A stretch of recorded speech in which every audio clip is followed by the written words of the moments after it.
Hello दोस्तों, मैं आशीष कुमार अपने YouTube channel Bihar GK tricks में आपका स्वागत करता हूं। आज हम लोग जीव विज्ञान के अंतर्गत वंशागति रोग के बारे में इस वीडियो में पढ़ेंगे। तो यदि आप लोगों ने अब तक हमारा channel Bihar GK tricks subscribe नहीं किया है तो इसे सब्सक्राइब कर लें, साथ ही बेल आइकन को जरूर दबाएं। तो आइए वीडियो को स्टार्ट करते हैं। तो सबसे पहले हम लोग इसके नोट्स को पढ़ेंगे। तो आइए इसके नोट्स को पढ़ते हैं। कुछ रोग जो है दूषित वातावरण से, परिस्थिति से, उसके रहन सहन से, खान पान से और परजीवी के संक्रमण से फैलते हैं, जबकि कुछ रोग व्यक्ति को अपने माता पिता से जन्म से ही मिलते हैं, जिसे आनुवांशिक रोग कहते हैं। तो याद रखेंगे, आनुवांशिक रोग किसे कहते हैं? तो वैसा रोग जो व्यक्ति को अपने माता पिता से जन्म से ही मिलते हैं, उस रोग को आनुवांशिक रोग कहते हैं। इसमें क्या होता, अर्थात इस रोग में क्या होता, तो यह रोग एक पीढ़ी से दूसरी पीढ़ी में स्थानांतरित होता है। आनुवांशिक रोग किस कारण होता? तो यह रोग दोषपूर्ण जीन के कारण से होता है। आनुवांशिक रोग किस कारण होता? तो दोषपूर्ण जीन के कारण से। आनुवांशिकी के नियम अन्य जंतुओं की भांति मानव पर भी यथावत लागू होते हैं तथा आनुवांशिक लक्षण पीढ़ी दर पीढ़ी जाते हैं। अर्थात जिस प्रकार अन्य जंतुओं में आनुवांशिकी के नियम का पालन होता, उसी प्रकार अर्थात उसी भांति ही मानवों में भी यह नियम लागू होता है।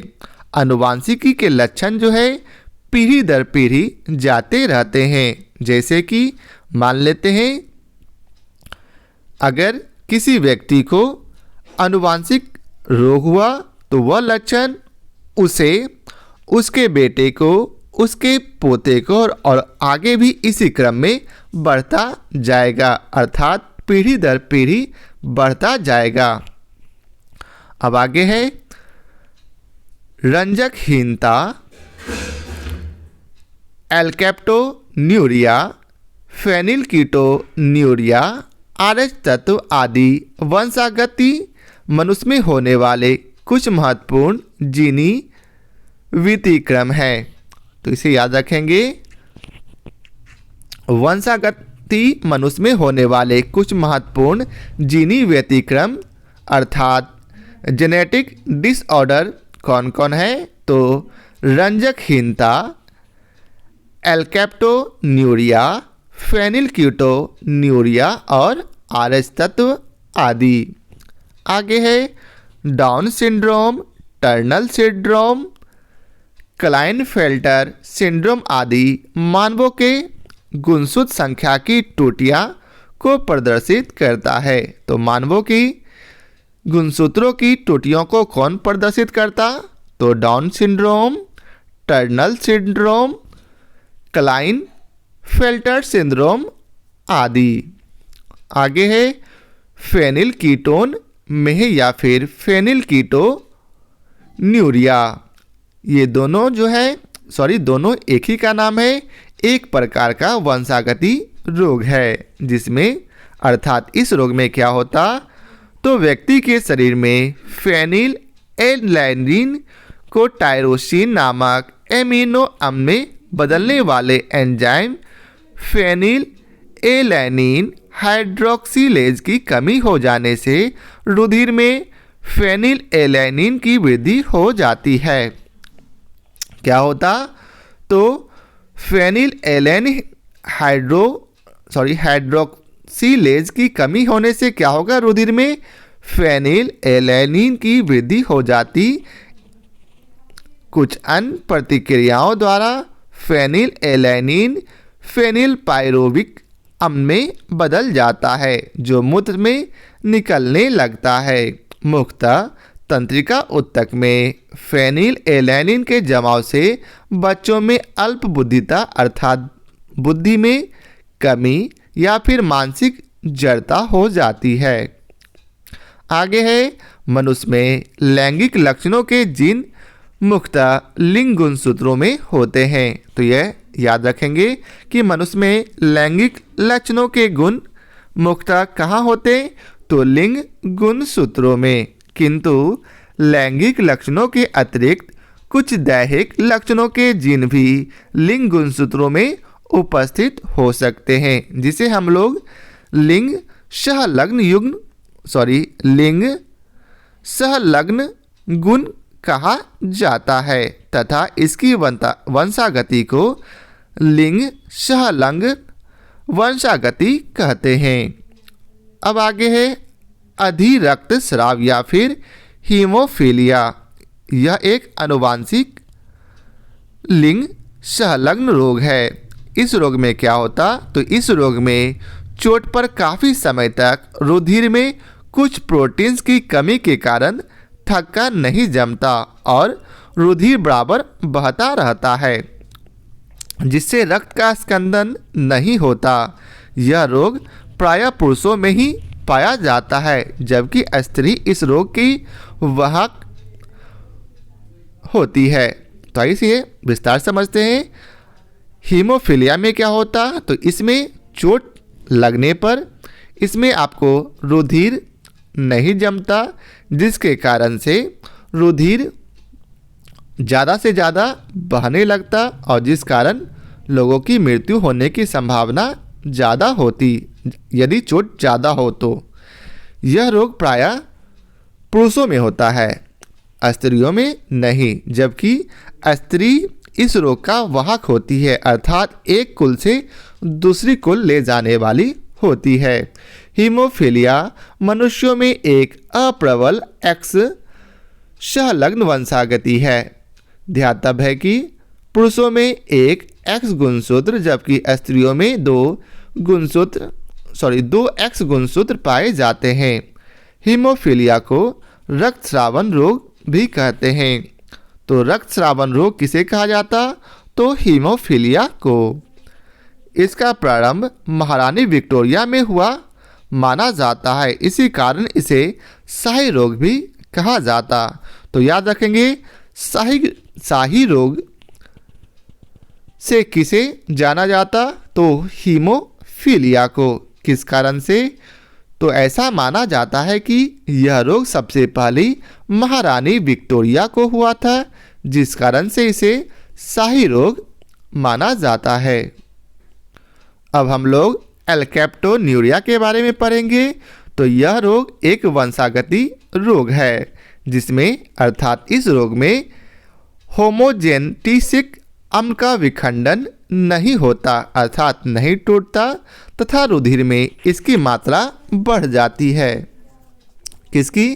तो होमोजेनेटिक की। मूत्र में इसका उत्सर्जन होने लगता है तथा जोड़ों में इसके जमाव से गठिया रोग हो जाता है। नेक्स्ट है पेशी दुष्पोषण। इसमें क्या होता? तो इसमें एक्स गुणसूत्र से संलग्न अर्थात जुड़ा एक आनुवांशिक रोग है, जो कि इस एक्स गुणसूत्र में मौजूद अप्रभावी जीन के निष्पीड़न से उत्पन्न होता है। ध्यान रखने की बात यह है कि यह रोग पीढ़ी दर पीढ़ी चलता रहता है, अतः यह भी वंशानुगति रोग है। नेक्स्ट है वर्णांधता।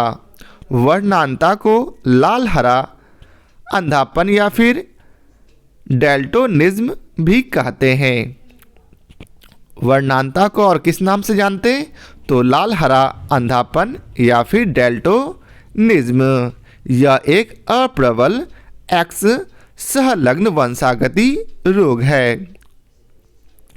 यह रोग प्रायः पुरुषों में ही पाया जाता है तथा स्त्रियों की भूमिका रोग की जीनी वाहकों अर्थात एक कुल से दूसरे कुल ले जाने में, अर्थात यह जो है रोग का वहन करती।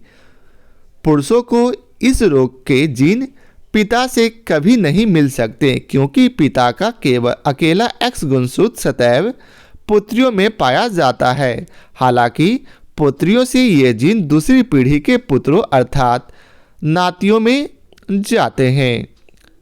यदि एक वर्णवान पुरुष एक समान महिला से विवाह करता है तो वर्णांता के लक्षण उसके पुत्र में नहीं जाएगा, जबकि उसकी पुत्री वाहक का कार्य करेगी, अर्थात उसकी पुत्री को भी नहीं होगा, लेकिन उसकी पुत्री से जो संतान होगी उसमें उसके पुत्र अर्थात उसके नाती को हो सकता है।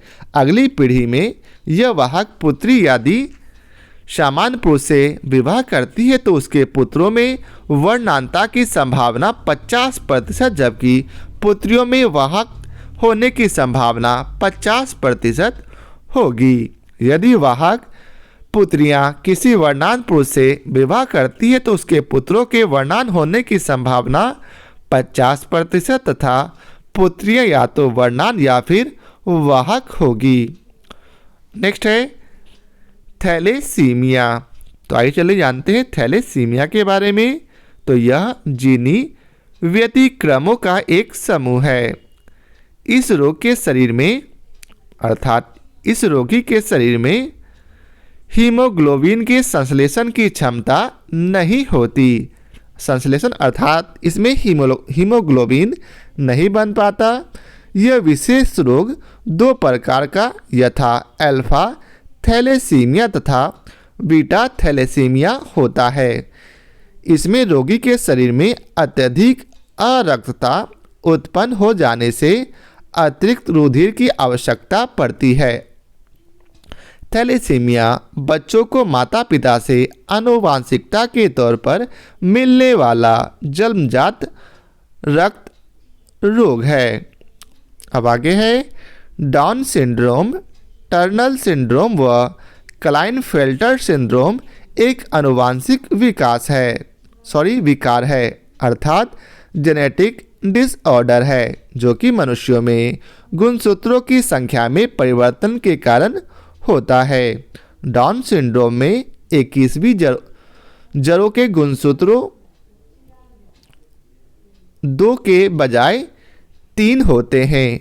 3 समजात गुणसूत्रों के ऐसे समूह को ट्राइसोमिक कहते हैं। इस सिंड्रोम वाले व्यक्ति का सिर गोल, गर्दन मोटा, मुख खुला तथा आंखें तिरछी होती है। इस सिंड्रोम को मंगोली जड़ता भी कहते हैं।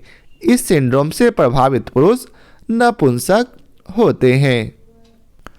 अब है क्लाइनफेल्टर सिंड्रोम। इसमें लिंग गुणसूत्र 2 के बजाय 3 होते हैं अर्थात ये लिंग गुणसूत्र के लिए ट्राइसोमिक अर्थात 44+XXY होते हैं। इस सिंड्रोम में प्रभावित पुरुष नपुंसक होते हैं। नेक्स्ट है एल्बिनिज्म को रंजकहीनता भी कहा जाता है। यह शरीर में मेलेनिन पिगमेंट की अनुपस्थिति के कारण होने वाला एक आनुवांशिक विकार अर्थात डिसऑर्डर है। मेलेनिन के उत्पादन में शामिल एंजाइम के अभाव या फिर दोष के कारण त्वचा, बाल एवं आँखों में रंग का अभाव हो जाता है। ध्यान रखने की बात यह है कि मेलेनिन हानिकारक पराबैंगनी विकिरण से रक्षा करने में मदद करती है। नेक्स्ट है बबल बेबी रोग। यह एक दुर्लभ आनुवांशिक रोग है। इसे SCID के नाम से भी जाना जाता है। इस रोग में जन्म के समय से ही शिशु की प्रतिरक्षा तंत्र का कार्य नहीं करता। इस कारण रोगी संक्रामक रोगों के प्रति अति संवेदनशील होता है। बाह्य वातावरण में उपस्थित हानिकारक रोगाणुओं से रोगी को सुरक्षा प्रदान करने हेतु जर्म रहित प्लास्टिक के बुलबुले में उसका उपचार किया जाता है। उल्लेखनीय है कि SCID को एलिम्फोसाइटोसिस या फिर ग्लेजमान रिनीकर सिंड्रोम भी कहते हैं। अब आई चलते इसके प्रश्न कोश को देखते हैं। तो पहला प्रश्न है निम्नलिखित में से कौन सा आनुवांशिक रोग नहीं है। तो इसका उत्तर है रतौंधी एक आनुवांशिक रोग नहीं है। रंजकहीनता एक आनुवांशिक रोग है जिसमें त्वचा, बालों तथा आंखों में मेलानिन नामक रंजक आंशिक या फिर पूर्ण रूप से अनुपस्थित होता है। अधि रक्तस्राव एक आनुवांशिक लिंग सहलग्न रोग है। वर्णांता एक एक्स लिंग सहलग्न वंशागति रोग है। वहीं रतौंधी विटामिन ए की कमी से होने वाला रोग है। अब अगला प्रश्न है, फेनिल कीटोन में उपापचय की जन्मजात भूल का एक उदाहरण है। इस भूल से निर्देश है, तो इसका उत्तर है सी, एंजाइम के वंशागत अभाव का।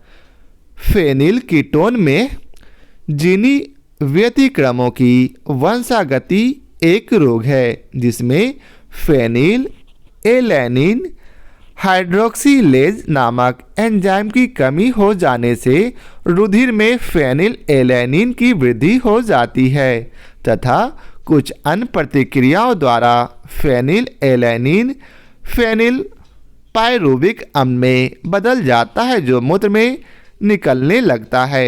ऊतकों में विशेषतः तंत्रिका ऊतक में फेनिल एलैनिन के जमाव से बच्चों में अल्प बुद्धिता या फिर मानसिक जड़ता हो जाती है। अब अगला प्रश्न है, एक व्यक्ति जो फेनिल कीटोन्यूरिया रोग से प्रभावित है, तो इसका उत्तर है सी, उसमें मानसिक जड़ता होगी। फेनिल कीटोन्यूरिया एक प्रकार का वंशागत रोग है जिसमें प्रभावित व्यक्ति का शरीर फेनिल एलैनिन नामक एमिनो अम्ल को तोड़ने या फिर संसाधित करने में सक्षम नहीं होता। उल्लेखनीय है कि एमिनो अम्ल प्रोटीन का निर्माण करने हेतु आवश्यक है। शरीर से निष्कासित होने के स्थान पर उपर्युक्त फेनिल एलैनिन रक्त में एकत्र होता रहता है जिसके परिणाम स्वरूप मनुष्य का मस्तिष्क क्षतिग्रस्त हो जाता है और मानसिक जड़ता की स्थिति उत्पन्न हो जाती है। अब अगला प्रश्न है, बहुचर्चित बबल बेबी रोग ऐसा इसलिए कहलाता है क्योंकि, तो इसका उत्तर है सी, रोगग्रस्त शिशु का उपचार जर्म रहित प्लास्टिक के बुलबुले में किया जाता है।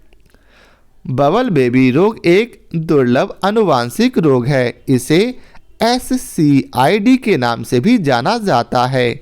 इस रोग में जन्म के समय से ही शिशु का प्रतिरक्षा तंत्र कार्य नहीं करता। इस कारण रोगी संक्रामक रोगों के प्रति अति संवेदनशील होता है। बाह्य वातावरण में उपस्थित हानिकारक रोगों से रोगी को सुरक्षा प्रदान करने हेतु जर्म रहित प्लास्टिक के बुलबुले में इसका उपचार किया जाता है। अब अगला प्रश्न है, हीमोफीलिया एक आनुवांशिक रोग है जिसका वहन कौन करता, तो इसका उत्तर है स्त्री करती है और जो प्रकट पुरुषों में होता है। अधि रक्तस्राव एक आनुवांशिक लिंग सहलग्न रोग है जिसमें रोगियों में चोट पर काफी समय तक रुधिर में कुछ प्रोटीन्स की कमी के कारण थक्का नहीं जमता है और रुधिर बराबर बहता रहता है जिससे रक्त का स्कंदन नहीं होता। इस रोग का वहन स्त्रियां करती है और जो कि प्रायः पुरुषों में प्रकट होता है क्योंकि पुरुषों में एक X गुणसूत्र जबकि स्त्रियों में 2 X गुणसूत्र पाए जाते हैं। अतः इसे रक्तस्रावन रोग भी कहते हैं जिसका प्रारंभ महारानी विक्टोरिया में हुआ माना जाता है। इसी कारण इसे रॉयल हीमोफीलिया भी कहते हैं। अब अगला प्रश्न है, अधि रक्तस्राव है कौन सा, तो इसका उत्तर है एक आनुवांशिक विकार। नेक्स्ट प्रश्न है, निम्नलिखित में से कौन सा एक आनुवांशिक रोग लिंग सहलग्न है, तो इसका उत्तर है ए, रॉयल हीमोफीलिया। नेक्स्ट प्रश्न है, हीमोफीलिया एक आनुवांशिक विकार है जो उत्पन्न करता है, तो इसका उत्तर है रक्त का स्कंदन न होना। अब आइए चलते अगले प्रश्न पर। अगला प्रश्न है निम्न में से कौन सी व्याधि आनुवांशिक है? तो इसका उत्तर है ए हीमोफीलिया। नेक्स्ट प्रश्न है निम्न में से कौन आनुवांशिक अव्यवस्था नहीं है? तो इसका उत्तर है irritable bowel syndrome. Down syndrome, haemophilia और दात्र कोशिका आरक्ता आनुवांशिक अव्यवस्थाएं हैं, जबकि इरिटेबल बाउल सिंड्रोम आनुवांशिक अव्यवस्था नहीं है। अब अगला प्रश्न है निम्नलिखित में से कौन सा लिंग गुणसूत्र में विद्यमान अप्रभावित जीन के निष्पीड़न से उत्पन्न होता है? तो इसका उत्तर है सी पेशी दुष्पोषण। पेशी दुष्पोषण एक्स गुणसूत्र से संलग्न एक आनुवांशिक रोग है जो कि इस एक्स गुणसूत्र में मौजूद अप्रभावित जीन के निष्पीड़न से उत्पन्न होता है। ध्यातव्य है कि यह रोग पीढ़ी दर पीढ़ी चलता रहता है। नेक्स्ट प्रश्न है डाउन सिंड्रोम एक आनुवांशिक विकार है जो होता है? तो इसका उत्तर है ए गुणसूत्रों की संख्या में परिवर्तन के कारण से। डाउन सिंड्रोम एक आनुवांशिक विकार है जो कि मनुष्यों में गुणसूत्रों की संख्या में परिवर्तन के कारण होता है। इसमें 21वीं जोड़ी के गुणसूत्र 2 के बजाय 3 होते हैं, अतः गुणसूत्र समूह 2n+1 अर्थात 47 होगा। इसमें मनुष्य का सिर गोल, गर्दन मोटा, मुख खुला, आंखें तिरछी होती है। इस सिंड्रोम को मंगोली जड़ता भी कहते हैं। अब आइए चलते अगले प्रश्न पर। अगला प्रश्न है मानवों में गुणसूत्र संख्या 21 की त्रिगुणसूत्रता उत्तरदायी है? तो इसका उत्तर है सी डाउन सिंड्रोम के लिए। तो अभी हम लोगों ने इसका व्याख्या इसके पिछले प्रश्न में पढ़ा। अब आइए चलते अगले प्रश्न पर। अगला प्रश्न में आपको मिलान करना है, तो आप लोग प्रश्न को ध्यानपूर्वक पढ़कर इसका मिलान कर लें। यदि आपको और समय चाहिए तो वीडियो को पॉज कर लें। अब आइए चलते हैं इसके कोड को देखते हैं। तो इसका सही कोड है बी। अब आइए चलते हैं इसके विस्तार को पढ़ते हैं। हीमोफीलिया आनुवांशिक रोग है, वहीं डायबिटीज हार्मोन की गड़बड़ी के कारण होता, रिकेट्स हीनताजन्य रोग है और रिंगवॉर्म कब्ज की संक्रमण रोग है। नेक्स्ट प्रश्न है निम्नलिखित वर्गों में से कौन सा वर्ग सही सुमेलित है? तो इसका उत्तर है सी वर्णनांता, हीमोफीलिया और दात्र कोशिका अरक्ता, यह सब जो है आनुवांशिक रोग हैं। अब आइए चलते हैं अगले प्रश्न पर। डिप्थीरिया, न्यूमोनिया तथा कुष्ठ रोग जीवाणुजन्य रोग है। एड्स रोग विषाणुजन्य रोग है, जबकि सिफिलिस तथा सोजाक रोग जीवाणुजन्य रोग है। वर्णनांता तथा हीमोफीलिया नामक रोग आनुवांशिक रोग है, जबकि दात्र कोशिका अरक्तता भी एक वंशानुगत रोग है। पोलियो जापानी बी मस्तिष्क शोथ विषाणुजन्य रोग है, जबकि प्लेग एक जीवाणुजन्य रोग है। अब अगला प्रश्न है स्त्रियों की तुलना में अधिक पुरुष वर्णनांता से पीड़ित हो सकते हैं क्योंकि? तो इसका उत्तर है उसमें केवल एक एक्स क्रोमोसोम होता है। वर्णनांता एक एक्स लिंग सहलग्न वंशागति रोग है तथा इसे लाल हरा अंधापन या फिर डेल्टोनिज्म भी कहते हैं। इसमें जीन अप्रबल या सुप्त होते हैं और अर्थात इनमें प्रबल या प्रभावी एलील सामान्य रोगहीन दशा स्थापित करते हैं, चूँकि पुरुषों में एक एक्स गुणसूत्र जबकि स्त्रियों में 2 एक्स गुणसूत्र पाए जाते हैं। वर्णनांता रोग का जीन सुप्त होने के कारण संकर अर्थात विषमयुग्मी स्त्रियों में नहीं होता है, लेकिन सुप्त जीन के लिए शुद्ध नस्ली अर्थात समयुग्मजी स्त्रियों में होता है, जिनमें कि प्रत्येक एक्स गुणसूत्र में रोग का अर्थात सुप्त जीन होता है। पुरुषों में सिर्फ एक ही एक्स गुणसूत्र होने के कारण ऐसे लक्षण का केवल एक ही जीन मौजूद होता है, अतः एक ही सुप्त जीन से रोग का विकास हो जाता है, इसलिए यह रोग प्रायः पुरुषों में ही अधिक पाया जाता है। अब अगला प्रश्न है, निम्नलिखित में से किस युग में सही सुमेल नहीं है? तो इसका उत्तर है सी, विटामिन ए वर्णांता रोग नहीं है।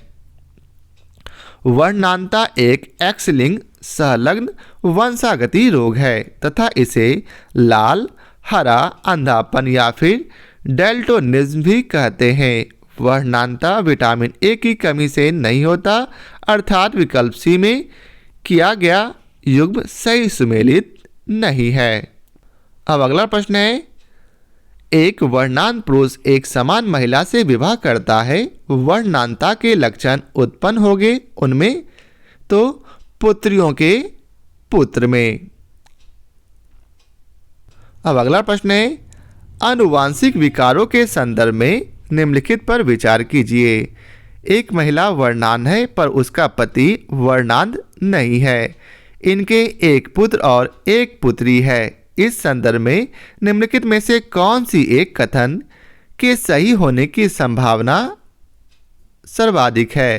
तो इसका सही उत्तर है डी, अर्थात पुत्र वर्णांध है किंतु पुत्री वर्णांध नहीं है।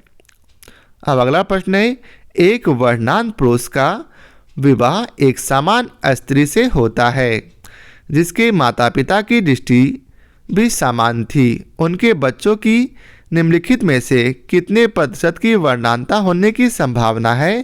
तो 0%। नेक्स्ट प्रश्न है, थैलेसीमिया के रोगी में शरीर निम्न के संश्लेषण की क्षमता नहीं रखता। तो इसका सही उत्तर है सी, हीमोग्लोबिन के संश्लेषण की। थैलेसीमिया जीनी व्यक्तिक्रमों का एक समूह है जिसमें रोगी के शरीर में हीमोग्लोबिन के संश्लेषण की क्षमता नहीं होती है। यह विशेष रोग दो प्रकार का अल्फा थैलेसीमिया तथा बीटा थैलेसीमिया होता है। इसमें रोगी के शरीर में अत्यधिक अरक्तता उत्पन्न हो जाने से रुधिर की आवश्यकता पड़ती है।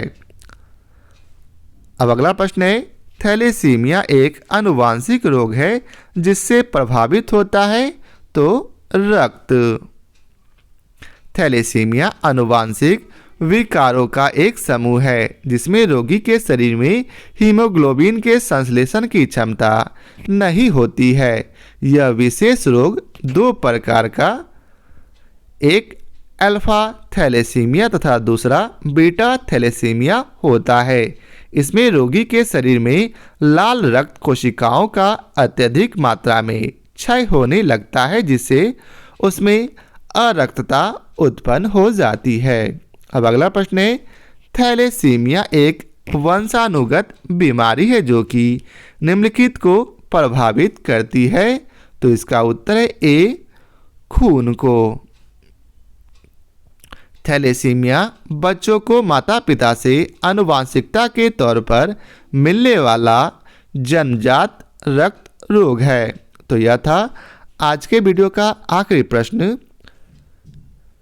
आशा करता हूँ आप लोगों को हमारी यह वीडियो पसंद आया हो। यदि आप लोगों को हमारी यह वीडियो पसंद आया हो तो लाइक और शेयर जरूर करें। फिर मिलते हैं नए चैप्टर के साथ। आज के लिए बहुत बहुत धन्यवाद।